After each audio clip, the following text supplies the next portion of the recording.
नमस्कार। हर हर महादेव, जय भोलेनाथ। स्वागत है आपका आपके अपने YouTube चैनल पर जिसका नाम है हॉरर स्टोरी विद AK। मेरा नाम अनिल है।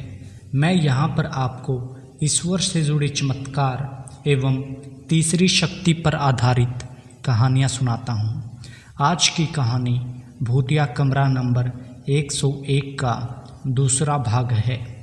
जैसा कि अभी तक हमने देखा, वो आत्मा मीरा को मार देती है और सब लोगों को उसकी लाश सुबह कमरे नंबर 101 से मिलती है, जिसे देखकर सब हैरान हो जाते हैं। अब देखते हैं कि आगे क्या हुआ। थोड़ी देर के लिए तो वहाँ पर सन्नाटा छा गया था, पर थोड़ी देर के बाद सबको किसी के चलने की आवाज़ उस कमरे से आने लगी। उस कमरे से एक लड़की बाहर आई। उसके सर से खून निकल रहा था। उसकी आंखें एकदम काली थी। वो इतनी गंदी दिख रही थी मानो अभी कब्रिस्तान से एक लाश आकर उनके सामने खड़ी हो गई हो। उस लड़की को देखकर वो सब डर गए और कांपने लगे। फिर उस कॉलेज के एक छात्र ने उस लड़की से पूछा कि तुम कौन हो? आखिर तुम इस कमरे में क्या कर रही थी? कहीं तुम ही तो वो आत्मा नहीं जिसके कारण यह कमरा इतने समय से बंद था? उस लड़की ने कहा, हाँ, मैं वही आत्मा हूँ जिसके कारण यह कमरा इतने समय से बंद था। उस छात्र ने उस आत्मा से पूछा कि तुम यहाँ क्यों रहती हो और तुम इस कॉलेज में कैसे आई? तुम हमें अपने बारे में सब कुछ बताओ। उस लड़की ने कहा, ठीक है, मैं तुम्हें सब कुछ बताती हूँ। लड़की कहती है, यह बात 2 साल पुरानी है, जब मैं इसी कॉलेज में पढ़ा करती थी। मेरा नाम ईशिता है। मेरा फर्स्ट ईयर चल रहा था। मेरे साथ एक और लड़की पढ़ती थी। उसका नाम था अदिति। न जाने क्यों, पर वह स्कूल के समय से ही मुझसे बहुत नफ़रत किया करती थी। शायद मैं उससे ज़्यादा समझदार थी इसलिए, पर वजह कोई भी हो, वह मुझसे नफ़रत बहुत करती थी और वो कोई नहीं बल्कि मीरा की बहन ही थी। एक दिन हॉस्टल में फ्रेशर्स ऑफ द ईयर के कंपटीशन की अनाउंसमेंट हुई। मैंने और अदिति ने इस कंपटीशन में हिस्सा लिया। मैंने बड़ी ईमानदारी से इस कंपटीशन में हिस्सा लिया, पर अदिति ने सिर्फ मुझे हराकर नीचा दिखाने के लिए इस कंपटीशन में हिस्सा लिया था। उसने पूरे कंपटीशन में सिर्फ चीटिंग ही की ताकि वो मुझे हरा सके, पर उसकी इतनी चीटिंग के बाद भी मैं फर्स्ट आई। यह सब उससे बर्दाश्त नहीं हुआ। वो वहाँ से गुस्से में चली गई। अगले दिन जब सुबह मैंने उसे देखा तो उसका मेरे प्रति स्वभाव बदला हुआ था। वो मुझसे काफ़ी अच्छी तरह से बात कर रही थी और अपने पहले बर्ताव के लिए मुझसे माफ़ी भी मांगी। उसे इस तरह बात करता देख मैं बहुत हैरान हो गई, क्योंकि उसने आज तक कभी भी मुझसे अच्छी तरह से बात नहीं की थी।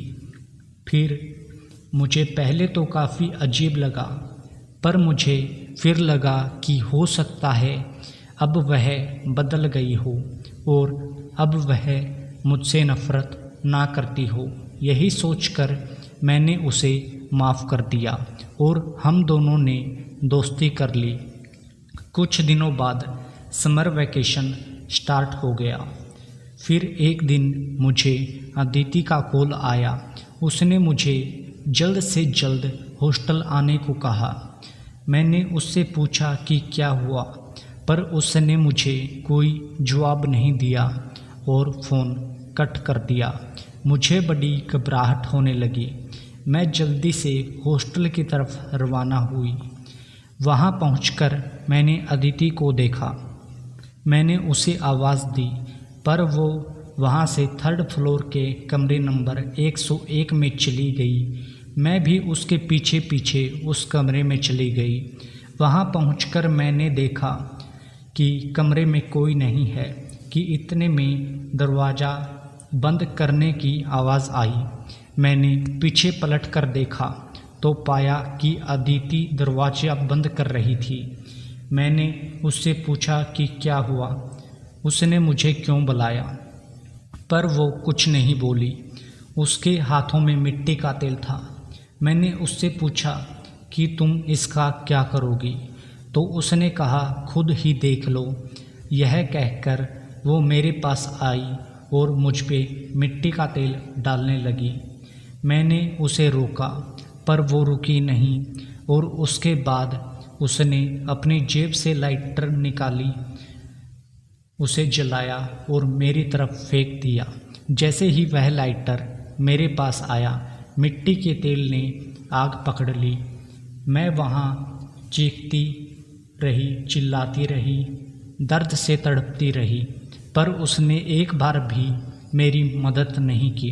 अदिति बोली, तुम्हें पता है मैंने तुम्हें ऐसा क्यों किया? तुम्हें कैसे पता होगा? मैं बताती हूँ, बदला लेने के लिए। ये सब मैंने तुमसे बदला लेने के लिए। हाँ, सही सुना तुमने। और पता है किस चीज़ का बदला? मेरी ज़िंदगी खराब करने का बदला। जब से तुम मेरी ज़िंदगी में आई हो, मेरी ज़िंदगी बद से बदतर हो गई। मुझे टॉपर या चैम्पियन कहना तो दूर, सबने मुझसे बात करनी भी बंद कर दी, क्योंकि सब तुम्हें टॉपर और चैम्पियन समझने लगे थे। सब मेरा मजाक उड़ाने लगे, मुझे ताने मारने लगे, और मैं अपनी छोटी बहन को बहुत बहुत धन्यवाद कहना चाहती हूँ कि उसने मुझे यह शानदार आइडिया दिया कि क्यों ना मैं तुम्हें मार दूँ। ना रहेगा बांस और न बजेगी बांसुरी। फिर मैंने एक प्लान बनाया कि तुम्हें मारने के लिए मैंने सोचा था मैं तुम्हें सीधा छत के ऊपर से गिरा दूं। तो मेरी बहन यानी मीरा ने मुझसे कहा कि जैसे तुमने मुझे तड़पाया है, मैं भी तुम्हें तड़पा तड़पा कर मारूं। फिर उसने कहा कि मैं तुम्हें इस तरह से मारूं। यह कहकर वो वहाँ से चली गई और इस तरह से मेरी मौत हो गई। पर मरने के बाद भी मेरी आत्मा को शांति नहीं मिली। इसलिए मैंने अपनी पहली कातिल को उसकी गुनाह की सज़ा दी। पर सबसे बड़ी गुनहगार तो मीरा थी और मैं उससे इतनी आसानी से नहीं मारना चाहती थी कि वो खुद मेरे पास आए मरने के लिए, उसी जगह जहाँ मेरी मौत हुई थी। फिर मेरी यही कोशिश थी कि उसे कुछ भी करके इसी हॉस्टल में एडमिशन दिलाना है, जिसमें मैं कामयाब रही।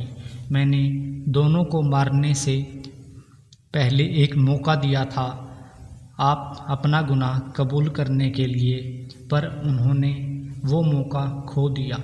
इसलिए मैंने उन्हें उनके कर्मों की सज़ा दे दी। अब मेरी आत्मा को शांति मिल जाएगी। मेरे जाने का समय हो गया। यह कहकर वो आत्मा वहाँ से गायब हो गई और फिर किसी को दिखाई नहीं दी।